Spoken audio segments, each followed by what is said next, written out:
Hello friends, start करते हैं editorial dictation 100 word पर मिनट की स्पीड से 5 सेकंड बाद।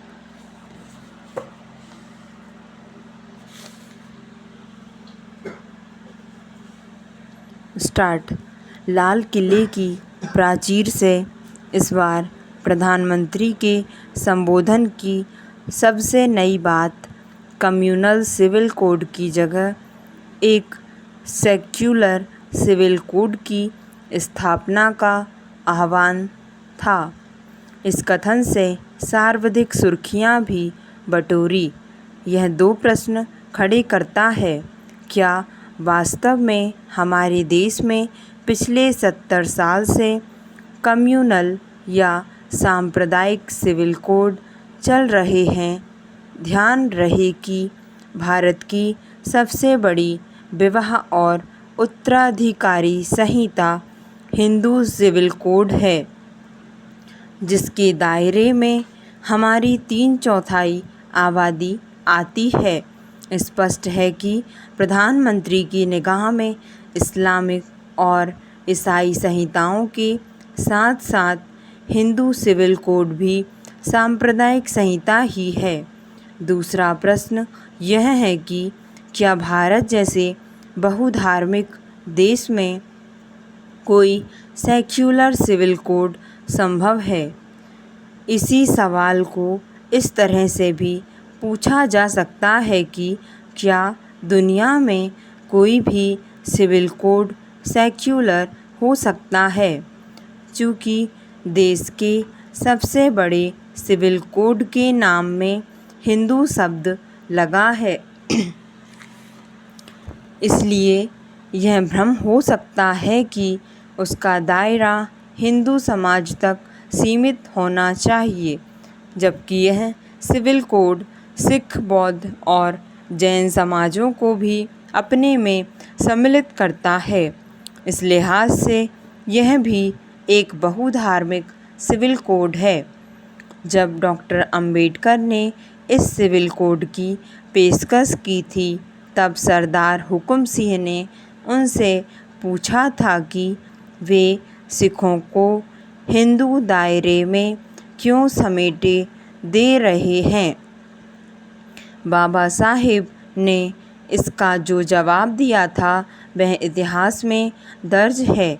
उन्होंने अपनी व्याख्या को सिखों तक ही सीमित न रखते हुए उसका विस्तार बौद्धों और जैनों तक कर दिया था।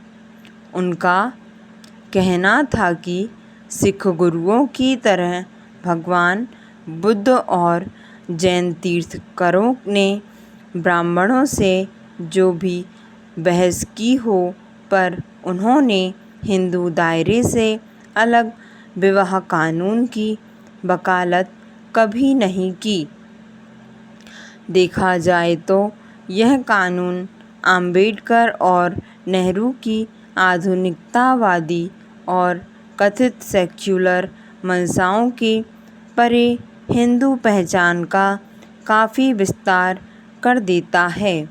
विद्वानों का मानना है कि इस कारण हिंदुओं की 2 श्रेणियां बन गई हैं।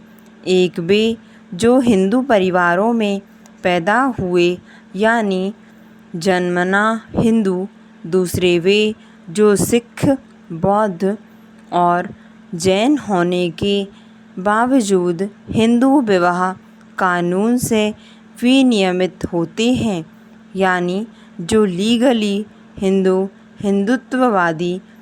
परोपकारों को तो खुश होना चाहिए कि सेक्युलरवाद और आधुनिकता में निष्ठा रखने वाले नेताओं द्वारा बनाया गया कानून अंततः सावरकर द्वारा किए हिंदुत्व के सूत्रीकरण की पुष्टि करने वाला साबित हुआ। सावरकर ने यही दावा तो किया था कि भारत को अपनी पुण्य भूमि मानने वाले, यानी जिनके धर्म भारत में ही जन्मे, सभी सांस्कृतिक व राजनीतिक रूप से हिंदू हैं, भले ही यह कानून इन चारों धर्मों के अनुयायियों को सांस्कृतिक रूप से एक न बनाता हो, लेकिन उसने इन्हें कानूनी रूप से तो सावरकर की वैचारिक डिज़ाइन के मुताबिक ही बना दिया है। पैरा अगर इस्लामिक सिविल कोड के कुछ प्रावधानों पर आपत्ति है तो उनका निराकरण संसद में विधायी प्रस्ताव लाकर किया जा सकता है। मसलन जिस तरह 3 तलाक के खिलाफ कानून बनाया गया है, उसी तरह मुसलमान पुरुषों द्वारा एकाधिक शादियां करने के अधिकार को खारिज करने की योजना पर भी अमल किया जा सकता है। इसके लिए किसी समान नागरिक संहिता बनाने का बीड़ा उठाने की ज़रूरत नहीं है। जो विवाह कानून इस समय देश में चल रहे हैं, उनका बारीक अध्ययन करवाकर उनकी खामियां चिन्हित की जा सकती है और उनका निराकरण करके उन कानूनों को और बेहतर बनाया जा सकता है। हिंदुत्ववादियों को ईसाई सिविल कोड पर कोई आपत्ति शायद नहीं है। लेकिन भारत जैसे बहुधार्मिक देश में बनाया गया कोई सिविल कोड ना तो समान हो सकता है और ना ही सेक्युलर। यूरोप के आधुनिक लोकतंत्रों में भी जो विवाह संहिताएं हैं, वे मुख्यतः ईसाई धर्म की संहिताओं के मुताबिक ही एकनिष्ठ विवाह, एक स्त्री पुरुष की एक ही शादी का सिद्धांत मुख्य रूप से ईसाई धर्मशास्त्र से निकाला गया नियम है, लेकिन इसे गैर धार्मिक अर्थों में सेक्युलर नियम के तौर पर नहीं देखा जा सकता। पश्चिम के विवाह कानून समान प्रतीत होते हैं क्योंकि वे समाज सारे के सारे समरूप ईसाई समाज हैं। भारत की बहुधर्मिता उसकी खामी ना होकर खूबी है। इसलिए इस देश में एक बहुधार्मिक विवाह कानून जैसे हिंदू सिविल कोड और कुछ अलग अलग मजहबों की नुमाइंदगी करने वाले सिविल कोडों का सह अस्तित्व रह सकता है। क्या नेहरू और इंदिरा गांधी जैसे नेताओं ने इस मसले पर गौर नहीं किया होगा? उनके पास तो आज की सरकार से अधिक बहुमत और राजनीतिक प्रतिष्ठा थी।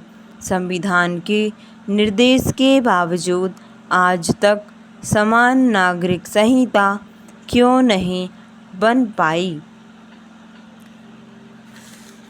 सरकार सार्वजनिक क्षेत्र के बैंकों का विलीनीकरण कर निजीकरण करना चाहती है। खबरों के मुताबिक आने वाले समय में वह इस संबंध में एक विज़न डॉक्यूमेंट जारी करेगी। पूर्व में भी सार्वजनिक क्षेत्र के 10 बैंकों को मिलाकर 4 बड़े बैंक बनाए गए हैं। काम वर्ष 2019 में किया गया, लेकिन इन बैंकों की प्रक्रिया में तथा पूंजी में कोई बड़ा बदलाव समझ में नहीं आया है। इस बार फिर से बैंकों के निजीकरण की सुगबुगाहट है। हमारे देश में पूर्व में बैंकों का राष्ट्रीयकरण कर निजी बैंकों को सार्वजनिक क्षेत्र के अधीनस्थ लाया गया था, किंतु एक बार पुनः वित्तीय संस्थानों का निजीकरण कर निजी क्षेत्र में सौंपने से कोई विसंगतियां उभर सकती हैं। सरकार को चाहिए कि प्रत्येक सार्वजनिक क्षेत्र के बैंक को उसकी स्वयं की पूंजी और अनुभव से आगे बढ़ने का श्रेय मिले तथा बैंकों का संचालन आम जनता के हित में किया जाए। कई बार देखा गया है कि निजी क्षेत्र के कुछ बैंक सरकार की नीतियों और घोषणाओं से अलग रहकर केवल धनाढ्य ग्राहकों को ही संतुष्ट करते हैं। स्टॉप। धन्यवाद। आपको डिक्टेशन पसंद आई हो तो लाइक और सब्सक्राइब करना ना भूलें।